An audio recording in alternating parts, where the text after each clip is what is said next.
Hi guys! Nakapagsinigang na corned beef na ba ang lahat? Sa mga hindi pa, tara magluto na tayo. So ito na guys yung mga ingredients, i-ready muna natin bago tayo mag-umpisang magluto.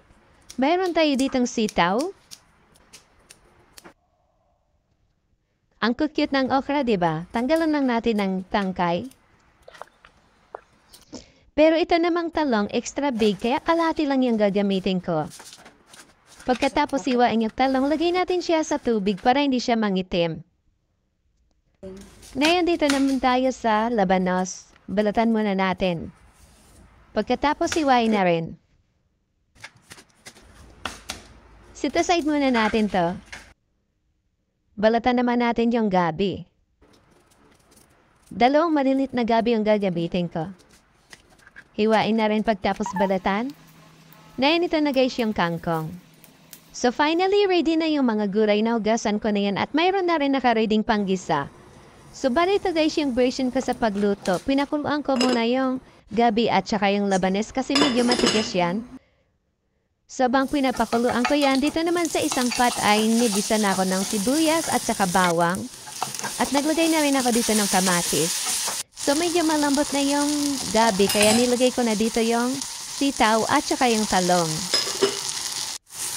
So balik ulit tayo sa ginisang kamatis. Medyo malambot na yung kamatis. Lagay ko na dito yung corned beef.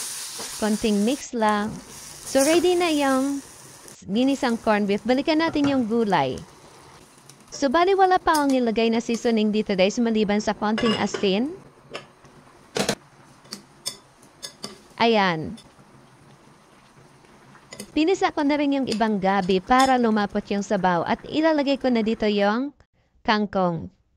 Nilagay ko yung kangkong pangulit tsaka yung okra kasi ayaw pang ma-overcook sila. Tapos nilagay ko na rin yung corned beef.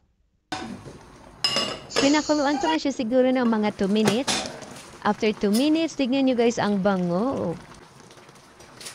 Ngayon maglagay na ako ng sinigang mix. Sabay mix na rin.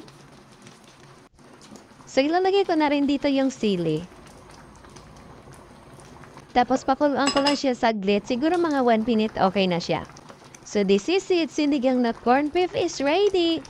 So bago ang lahat, tikman muna natin. Ang sarap niya guys as in. So this is it, it's eating time.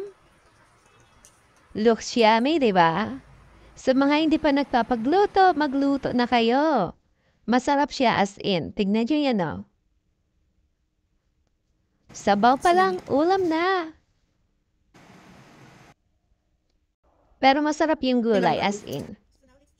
Crunchy pa yung mga gulay. So ano pang inaantay nyo? Mamili na kayo ng mga ingredients at magsiluto na rin.